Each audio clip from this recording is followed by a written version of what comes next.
Hi student, इस video में हम एनालिटिकल रीजनिंग का एक क्वेश्चन करेंगे that is relevant toward grouping, क्योंकि कॉम्पिटिटिव एग्जाम में अक्सर ग्रुपिंग से रिलेवेंट एनालिटिकल रीजनिंग क्वेश्चन आते हैं, तो इसका कंसेप्ट सीखना बहुत इंपॉर्टेंट है। So without wasting any time let's come toward it's solution. Okay, 3 group of children from the group A, B, C, D, E, F, G, H and I are assigned to 3 different stands. Exactly 3 children staff each stand and the compositions of the groups taking care of the stand are determined by the following constraint. पहले इस statement को समझते हैं कि इसमें ये क्या कहता है। इसमें ये कहता है कि हमारे पास 3 स्टैंड है, स्टैंड 1, 2, 3। स्टैंड 1 में भी 3 बंदे होने चाहिए, स्टैंड 2 में भी 3 बंदे होने चाहिए और स्टैंड 3 में भी 3 बंदे होने चाहिए। और आपने ये 3, 3 और 3 जो है इस 9 चिल्ड्रन से सिलेक्ट करने हैं। और उसको किस तरह सिलेक्ट करने हैं उसके लिए इसने कंडीशन दी है कि इसके तरतीब के मुताबिक हो तो तभी आपके ये एलोकेशन जो है वो करेक्ट होगी, otherwise that is will not be acceptable. So what it said, D is assigned to stand 3, इसका मतलब है कि D जो है आपका stand 3 में होगा। E is assigned to the same stand as F, इसका मतलब कि E और F जो है वो हमेशा एक ही stand में रहेंगे। अगर आपने E को और F को अलग अलग में रखा तो आपका ये कंडीशन रॉन्ग हो जाएगा और सिमिलरली आपका ऑप्शन भी गलत तस्वर होगा। If A is assigned to stand 1, then E is assigned to stand 2 and C is assigned to stand 3। अब इसका मतलब है कि अगर इसमें if कंडीशन है, इसमें if कंडीशन का मतलब है कि आप इस कंडीशन को इम्प्लीमेंट कर सकते हो या नहीं कर सकते हो, इट्स अप टू यू। ये आपके एप्लीकेशंस पे डिपेंड करता है कि आगे ऑप्शन भी डिपेंड करता है कि आप ये वाला कंडीशंस जो है अप्लाई कर सकते हो या नहीं, लेकिन ये दो जो है लाजिम आपने अप्लाई करने ही करने हैं। सो एफ ए, अगर ए जो है आपके पास 1 है तो इसका मतलब है कि ई आपके पास क्या होगा, 2 में होगा। I am talking about this condition, condition number 3। So this is let's say condition 1, this is 2, this is 3, this is 4 and this is 5। तो अगर ए जो है वो 1 में स्टैंड 1 में चला जाए या ग्रुप 1 में चला जाए तो ई आपके पास 2 में होगा और एंड मतलब ई 2 में होगा और सी जो है आपका 3 में जाएगा, सी जो है वो 3 में जाएगा। मतलब अगर आपने ए को 1 में भेज दिया तो ई लाजिम 2 में जाएगा फिर, और सी जो है वो 3 में जाएगा, और ये दोनों ही ट्रू होने चाहिए।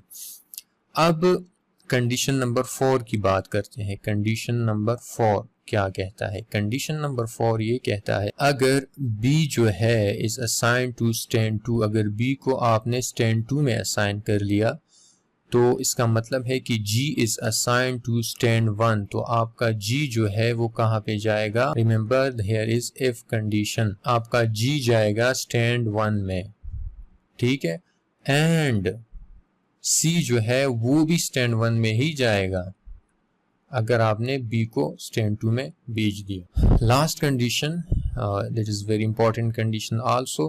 5 कंडीशंस में ये कह रहा है कि G is not assigned to the same stand as D। अगर प्रीवियसली हम देखें तो D हमारे पास बताया गया है कि वो 3 में जाएगा, तो अगर D 3 में गया तो इसका मतलब है कि G जो है वो 3 में बिल्कुल भी नहीं जाएगा, क्योंकि हमारे पास ये कंडीशन है कि G जो है वो D के साथ नहीं हो सकता। तो ये जो कंडीशंस है, condition 1, condition 2, this is condition 3, condition 4, condition 5। I hope कि इस कंडीशंस की आपको सही तरह समझ आ गई होगी। अगर फिर भी इसको समझ नहीं है या आपको प्रॉपर अंडरस्टैंडिंग नहीं है तो आप कमेंट सेक्शन में पूछें, मैं उसको बेहतर तरीके से आपको एक्सप्लेन कर लूँगा। अच्छा, अब आगे बढ़ते हैं और इन सारी कंडीशंस को मैं आपको एक टेक्स्ट बॉक्स में लिख लेता हूँ। अच्छा, ये देखिए, ये सारी कंडीशन जो है मैंने एक टेक्स्ट बॉक्स में लिख लिए ताकि आपको अंडरस्टैंडिंग में आसानी रहे। तो हमारे पास जो पूल ऑफ सिलेक्शन है that is A, B, C, D, E, F, G, H, I, ये चिल्ड्रन, इन चिल्ड्रंस को हमने सेलेक्ट करना है और इनसे 3 स्टैंड बनाने हैं, मतलब 3 ग्रुप कंसिडर कर लो। तो D जो है वो 3 में होना चाहिए as first condition. Second condition में है कि E जो है F के साथ ही होगा, जहाँ F जाएगा वहाँ E जाएगा, जहाँ E जाएगा वहाँ F जाएगा। और 3 कंडीशन में ये कह रहा है कि अगर आपने A को 1 में भेज दिया तो ई जो है वो 2 में होगा और सी जो है वो 3 में होगा। और कंडीशन नंबर 4 में कहता है कि बी जो है अगर आपने 2 में भेज दिया तो आपका जी जो है जनाबे वाला 1 में जाएगा और सी जो है वो आपका 1 में जाएगा।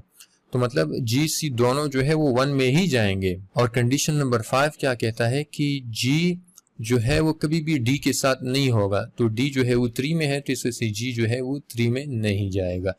तो आई होप ये सारी कंडीशंस की आपको समझ है आ गई होगी। अब मूव करते हैं इसकी सॉल्यूशन की तरफ, क्योंकि जो एनालिटिकल रीजनिंग है उसमें जो सबसे अहम चीज़ है वो यही है कि आपको कंडीशंस की सही नॉलेज हो कि आपकी कंडीशंस क्या कह रहे हैं। अगर आपकी कंडीशंस पे आपकी सही अंडरस्टैंडिंग नहीं है तो आप क्वेश्चन भी सही तरह सॉल्व नहीं कर सकते हैं। So let's move forward. Which of the following is not a group that could be assigned to stand 2। हमने वो ग्रुप ढूंढना है जो स्टैंड 2 का नहीं हो सकता। ठीक है, तो कंडीशंस पे आ जाए। कंडीशंस में अगर आप देखो तो यहाँ पे मोस्टली ऑप्शंस में आपको जी नजर आता देखेगा।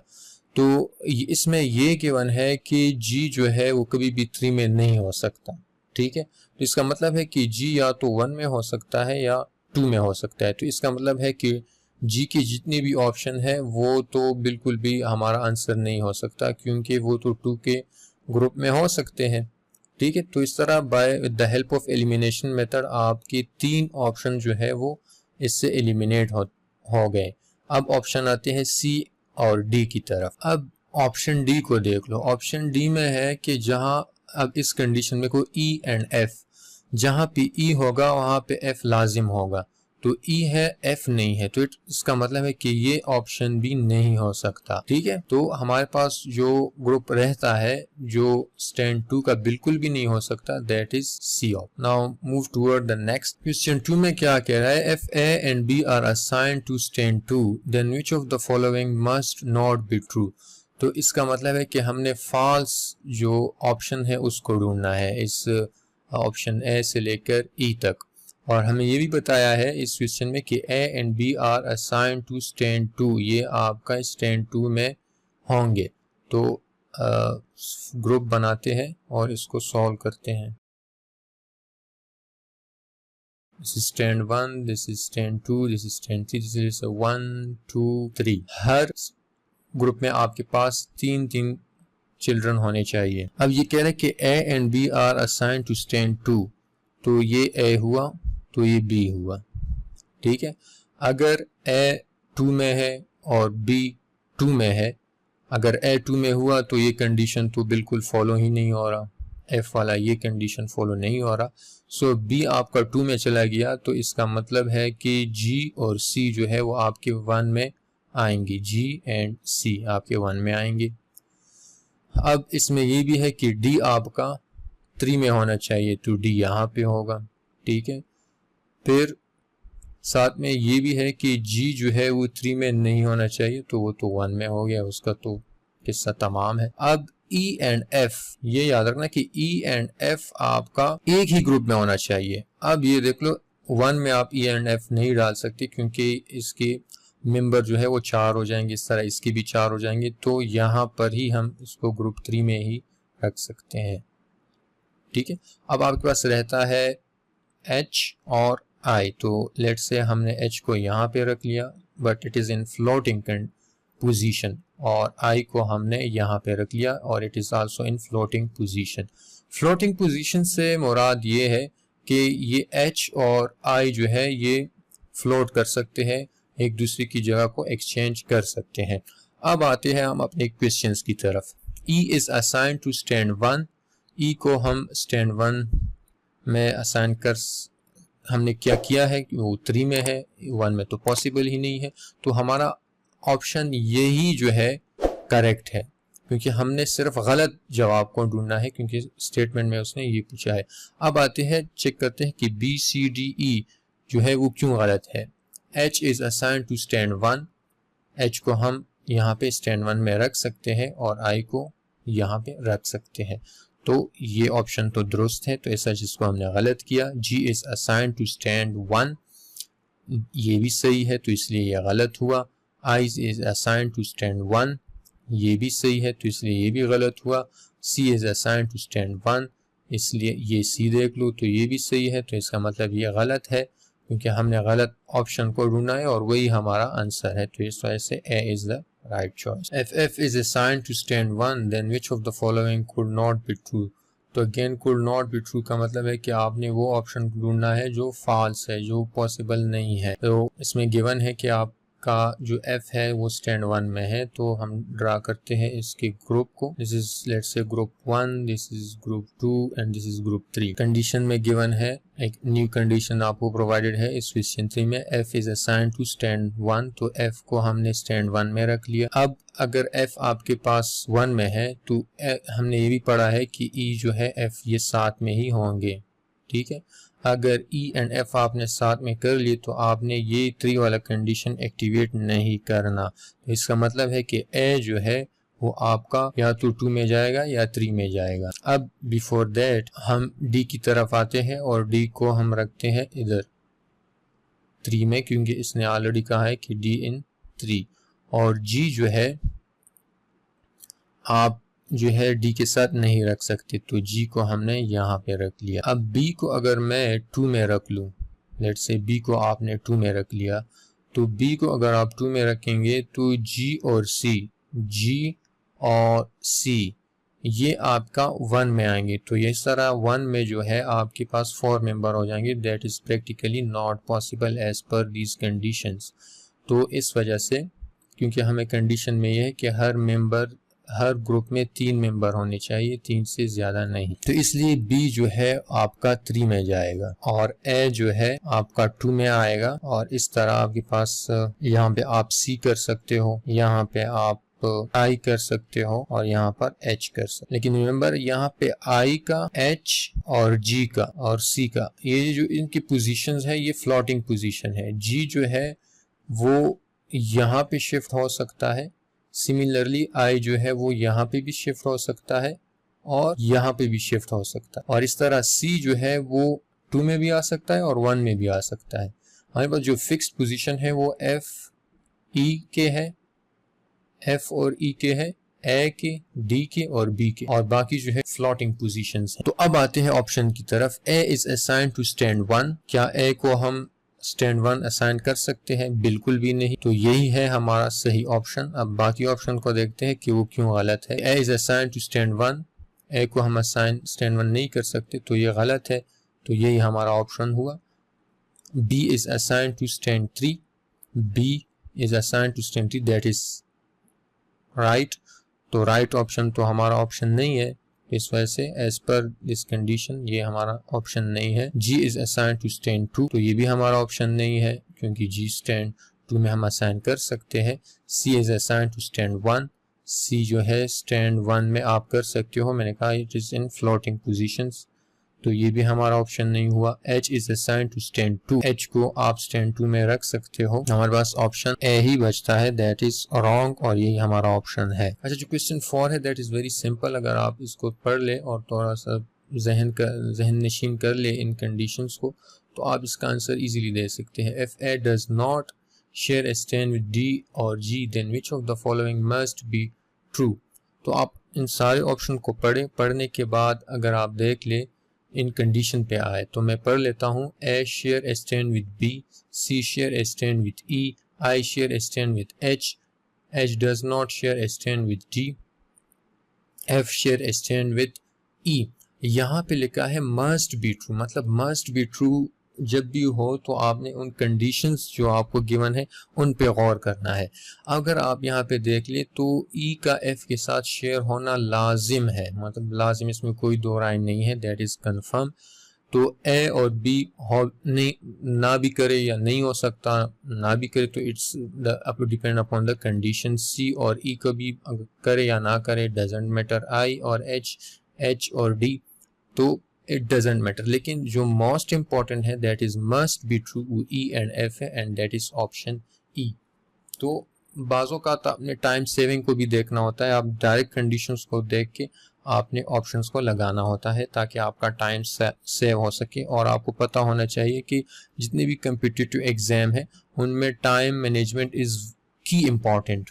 इस तरह के क्वेश्चंस जो है वो बहुत टाइम कंज्यूमिंग है और specially grouping relevant questions is the hardest one. अब आए क्वेश्चन नंबर 5 की तरफ। F shares a stand with A then which of the following must be true. तो यहाँ पे भी मस्ट बी ट्रू की कंडीशन जो है हमने देखनी है और उसके मुताबिक हमने ऑप्शंस लगाने हैं जो हमारा सही ऑप्शन है।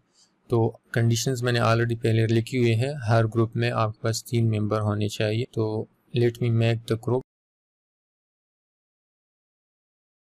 क्या कह रहे हैं कि F shares a stand with A. अगर एफ जो है ए के साथ है तो इसका मतलब है कि ई एफ और ए जो है वो एक ही ग्रुप में है। तो इसका मतलब है कि आपका जो कंडीशन 3 है जो प्रोवाइडेड है that is not followed here.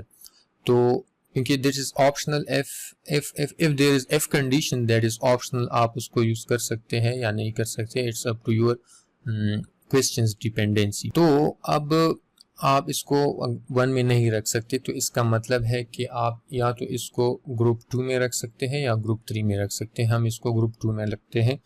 तो अगर ए यहाँ पे है तो ई भी यहाँ पे है और एफ भी यहाँ पे ही है as per this E and F condition, और यहाँ पे जो कंडीशन गिवन है। तो इसका मतलब है डी जो है आपका 3 में है। अगर डी 3 में है तो इसका मतलब है कि जी 2 में तो नहीं हो सकता क्योंकि फिर मेंबर 30 से ज़्यादा बन जाएंगे। तो ये आपके पास है जी 1 में है। अब जो मेंबर बच गए हैं वो है आई एंड सी, और यहाँ पे है बी एंड एच। यहाँ पे आई सी और एच इनकी पोजीशन जो है फ्लोटिंग है, एक दूसरे के साथ इंटरचेंज कर सकते हैं। तो अब आते हैं ऑप्शन की तरफ। A is assign to stand 3 must be true. तो हम इसको 2 में भी रख सकते हैं, मैंने कहा 3 में भी रख सकते हैं, हमने 2 में रखा है तो जरूरी नहीं कि इसको हम 3 में रख ले। तो ये हमारे पास ऑप्शन नहीं हुआ। H is assign to stand 2, H is assigned to stand 2 बिल्कुल गलत है, ये नहीं हो सकता। G is assigned to stand 1, G जो है stand 1 में आ सकता है, और it is must, और ये G जो है वो 1 में ही आएगा। तो हमारे पास ऑप्शन C ही राइट ऑप्शन है। I is assigned to stand 3, I stand 3 में हो सकता है लेकिन 1 में भी हो सकता है। So must be true वाला सीन जो है वो यहाँ पे वैलिड नहीं हो रहा। B is assigned to stand 3, B को स्टैंड 3 में इसने कहा है लेकिन इसको हम 1 में भी ला सकते हैं, तो इस वजह से ये भी गलत है। तो हमारे पास जो सही ऑप्शन है that is C. So G is assigned to stand 1। Question number 5 में C option is correct. Now the last part of this video is question number 6। इस क्वेश्चन में कहता है if I and H are assigned to stand 1 then which of the following could not be true. तो हमने false options को ढूंढना है इसमें।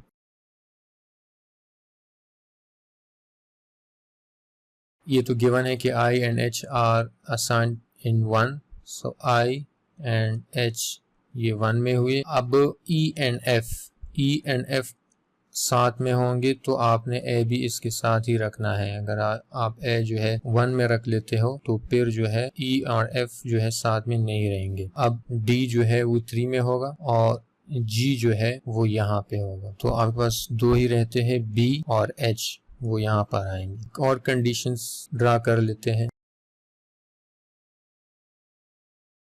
लेट्स से आई एच ये तो गिवन है कि स्टैंड 1 में है, ई एंड एफ ये 3 में आए और साथ में डी भी जो है वो भी 3 में आए। एक और scenario number 1 and scenario number 2। ए जो है अब 2 में होगा, ए जो है बिल्कुल भी 1 में नहीं आ सकता, ए 2 में होगा। और बी जो है हम इसको 1 में लाएंगे, बी को हम 2 में नहीं ला सकते क्योंकि अगर बी को हम 2 में लाए तो यहाँ पे ग्रुप मेंबर जो है एज पर दिस कंडीशन 4 हो जाएंगे। तो इसके मेंबर जो है वो कंप्लीट हो गए। अब डी जी साथ में नहीं हो सकते तो जी जो है वो यहाँ पे होगा एज पर दिस कंडीशन।